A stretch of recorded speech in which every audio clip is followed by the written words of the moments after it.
Greg Treverton, thank you for joining us again.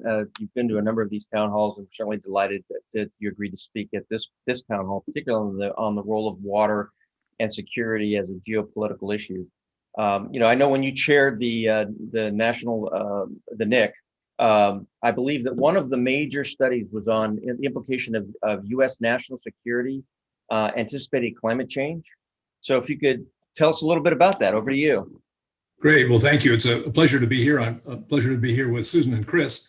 I guess I got the dress code a little wrong. No T-shirt, but I apologize for that. It is a great treat to be here, and particularly on this day. So thank you very much. Here's the conclusion of my successors at the National Intelligence Council this year and their global trends that just came out 2 weeks ago. Their conclusion about the implications of climate change for national security. I should call out someone I think that many of you may know. That's Rich Engel, Major General Rich Engel, who after a very distinguished Air Force career came back to the National Intelligence Council and really did pioneering work on the national security implications of climate change. So I think we're very much indebted to his work.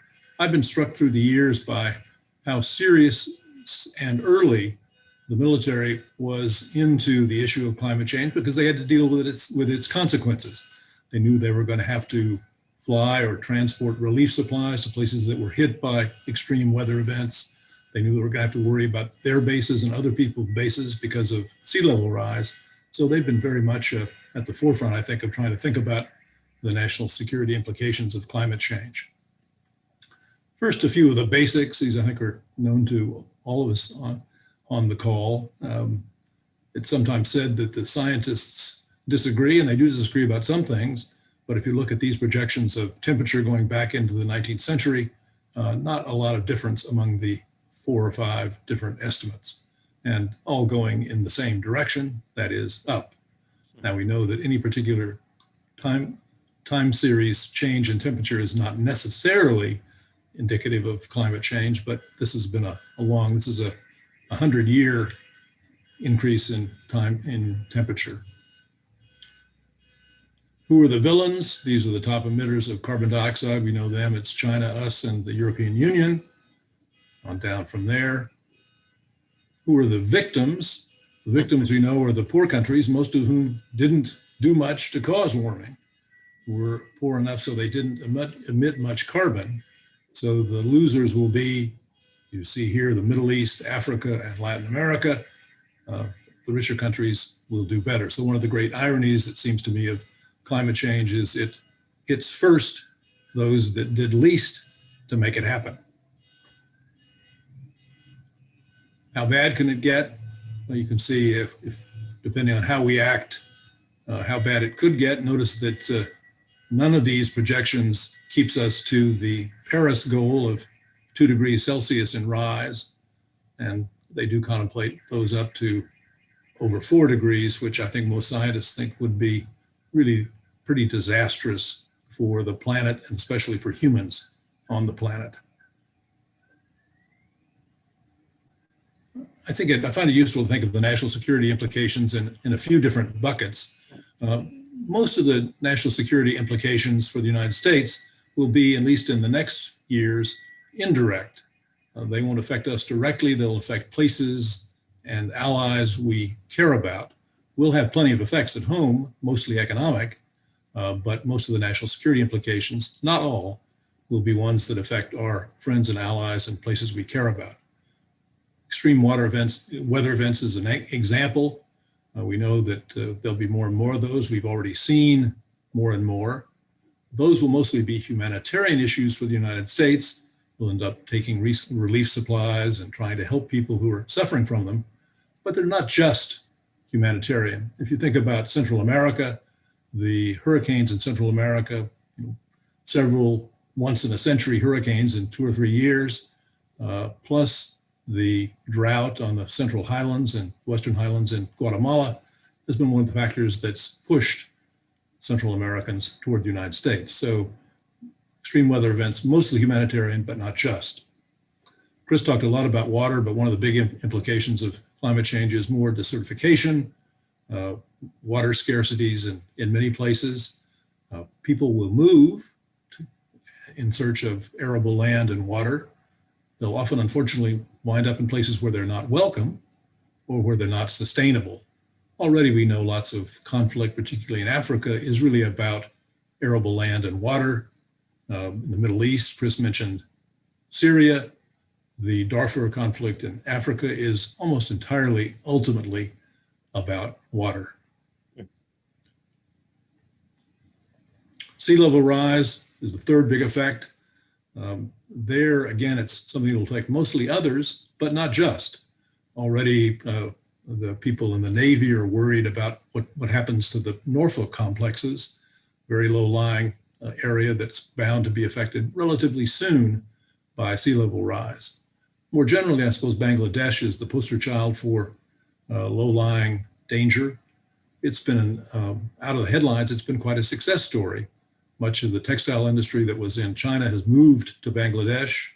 Bangladesh has also not gotten much credit for a wonderful humanitarian action. They've harbored maybe as many as 1 million Rohingya refugees, but they're very much threatened by sea level rise. That's a population half the size of the United States in an area the size of Wisconsin or Iowa, depending on your preference. And also people will move before they get their feet wet. So it's worth noting that of the low-lying islands in the world, many of them are in the Caribbean. So this will be something that affects us pretty directly. The fourth set of issues is really around Arctic melting. That's in the first instance about new sea lines of communication that create both new opportunities, great new opportunities for commerce, but also perhaps security issues and we hope not, but possible conflict over transit rights and transit fees and those issues. Also, the Arctic melting is opening up new mineral opportunities in the Arctic, and that's another big set of issues. The big question, I suppose, is whether the quite impressive cooperation that's existed even among adversaries in the Arctic through the Arctic Council can continue given the stresses and opportunities posed by the melting of much of the Arctic ice. There are a few ominous numbers. It shouldn't be ominous numbers on Earth Day, but these are worth bearing in mind. We know that for every 1 degree rise Celsius, that costs the globe 1.2% of GDP. Krista talked about the economic effects earlier. We know that every ½ degree rise produces 15% more conflict in the world. These numbers shouldn't be taken as absolute truth. They're suggested based on a lot of studies and cases. The third one I find remarkable, and that is there's twice as much carbon in the permafrost as there is already in the atmosphere. So that raises the specter of perhaps a tipping point if you imagined the permafrost melting in a fairly short amount of time. And finally, is a big question mark. We don't know what prehistoric diseases might be trapped in all that ice and permafrost. Unfortunately, we'll probably find out. No, not good. I wanted to end with something more positive. I'm afraid this is not as positive as I would like, but it is an intriguing, might have been from the 1980s. In the 1980s, it looked like there could actually be serious action on climate change, climate crisis, including the United States. The science was pretty well agreed, even in the 1980s. Even big oil understood the implications of carbon emissions and had known that since probably the 1950s. There were serious congressional hearings. There were effective advocates, and the issue was not yet partisan. You know, this is a period when Richard Nixon founded the EPA after that, and Republicans had at that point thought of this environment as a natural Republican issue. So this wasn't yet a big partisan issue. So there's a great hope that something significant, maybe even major, could come out of the 1980s.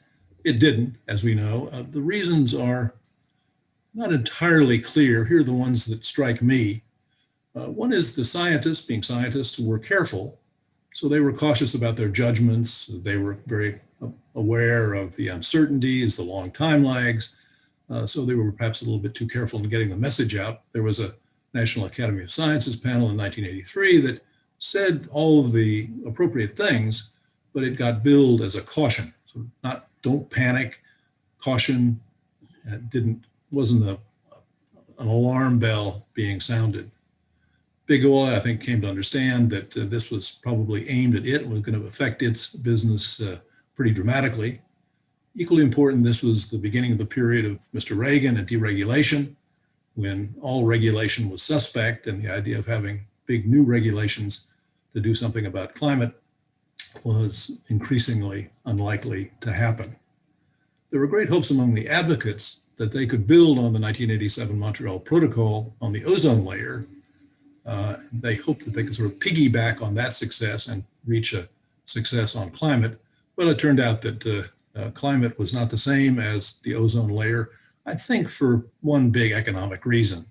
And that is that DuPont and the other big chemical companies knew that they could make even more money on alternatives to CFCs. So they were quite happy to have the Montreal Protocol come about and just change their business line a bit.